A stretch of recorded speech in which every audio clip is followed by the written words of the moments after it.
Welcome to Living Once Twice, a lifestyle design and personal adventure podcast.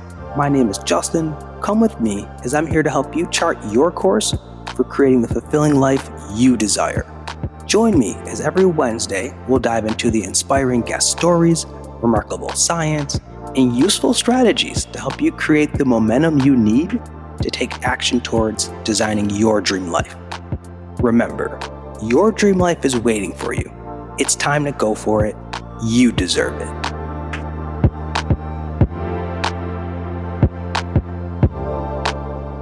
Greetings all. Welcome back to Living Once Twice, the place where we rewrite narratives, reinvent ourselves, and reimagine our lives. Before we dive into today's episode, remember to leave us a review on Spotify, Apple Podcasts, and YouTube. Also, be sure to give us a follow on the YouTube channel at Living Once Twice, where we give you more great content updates.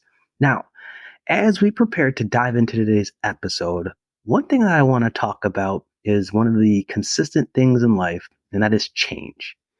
And if you're in a season of transition, season of change, transition, even a season of uncertainty, you might get like me and find yourself feeling all out of sorts, even feeling a little bit of overwhelm. And I wanted and needed to make this episode because I wanted to help you and just offer you some, hopefully what I hope is some words of encouragement, even a few tips that I know that are working for me in this season that might also serve you. One of the books that I want to lean into is Inner Simplicity by Elaine St. James, as she offers wisdom regarding how to reduce clutter as it relates to our inner world, which I think is really vital during times of our lives where our outer world is where all the change is taking place.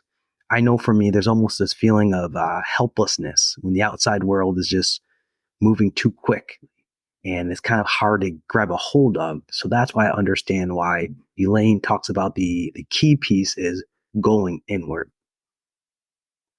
So the first step or mindset shift that I want to offer to you is to understand that change can make us better. If you're a person who's struggling with change, it could be in your career, relationships, physical, mental arena. I know it could be difficult to want to believe this or to even adapt this mindset, and I get it. How does losing your job, for example, make you better? How does losing a loved one, a relationship, a friendship make you better? How does having a physical setback or a setback mentally make you better? Well, as I've learned, change can help us develop the capacity to withstand the windstorms of life. And we either have to learn to either stay down when we get knocked down, or we get creative, we get resourceful, we cultivate that inner strength to make that challenging situation serve us. This is not easy, of course not, but in the journey of embracing change, we need change to expand our ability to grow, to learn, and to recover. So while yes, change, especially when unexpected, it can and it will be difficult. It will be inconvenient and it will be annoying. However, leveraging the opportunities of it, using it to teach you, to develop you, will allow you to see that it will make you stronger and better in the long run. The next thing I like to offer when it comes to change is using the multifaceted entrepreneurial Marie Forleo's method, which is simplify to amplify. You can't do it all. You can't be all things. You can't be at 120% that A++ superhero you want or you aspire to be. So simplifying to amplify means to bring better focus on fewer, more essential aspects of your personal life, your professional life, so that can allow you to really reach those goals and the fulfillment of those goals that are really critical and crucial. Because there's often times where, I love what Jim Rohn says, we major in minor things.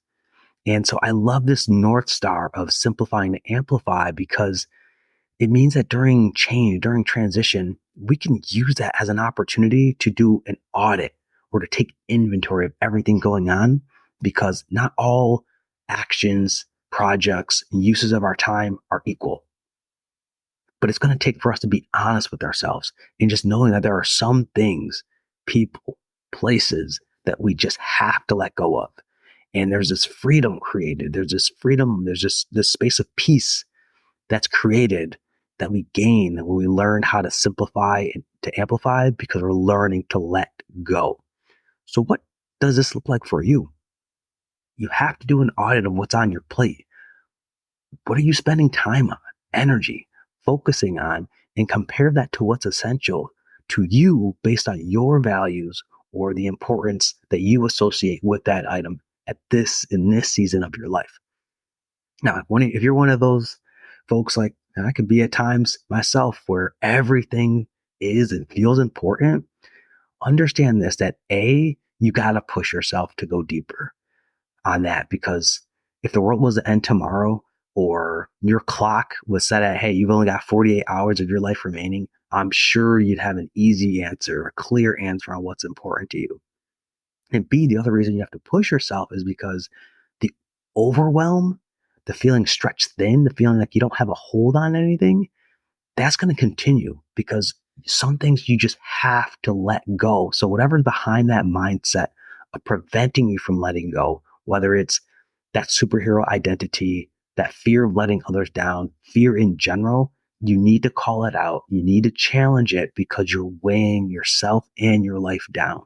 So get clear with yourself, get clear on your values, what's important to you at the core, so you have that foundation as you begin to simplify your life.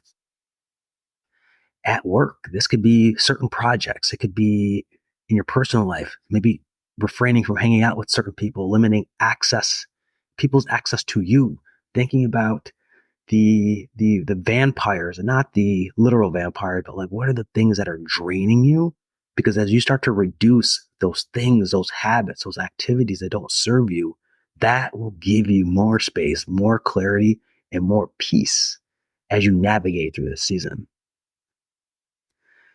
Now, the third and final thing I like to offer is making sure that in the season of change and transition, you are keeping your mind, your body, and your spirit nourished. Because, listen, when it comes to these fast moving periods of time, we all have our busy schedules. We got the many demands on our attention, the many responsibilities on our plate. The first thing that tends to get cut from most of our quote unquote budget is the healthy and positive things, because there's no time for them. There's no energy for them. I'm talking about the going to the gym, the waking up early and going for your walk, the eating healthy, the taking 15 minutes to meditate in the morning, the reading for leisure and pleasure, the time that you need to just think, cook dinner for yourself, let your mind roam, even sleep. All of that stuff gets pushed aside, or we take shortcuts on it. And that list can go on and on and on. Well, I'm here to tell you that during this rapidly moving season of your life, it's actually time to double down on those things, especially if they keep you grounded. Now, you might not have the time to do your 90-minute gym session or attend your favorite class 3 days a week, or even read and journal for the full hour, but you have to establish some core non-negotiable practices, habits that are structured into your week or structured into your day, because that's what's going to, as you keep those things as a priority, those are the things that are going to continue to help you to just stay nourished and keep your energy and your cup full.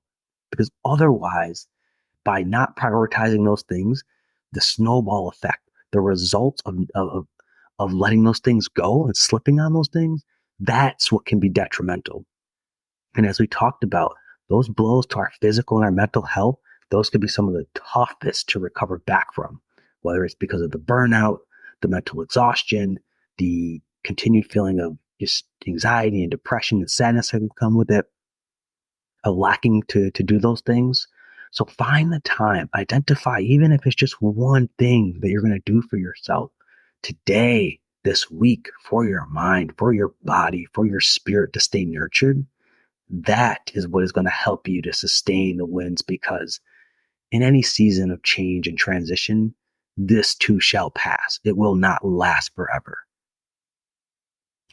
So as I prepare to wrap up this episode, I remind you, as I remind myself, that listen, in seasons of change and transition, good things are coming.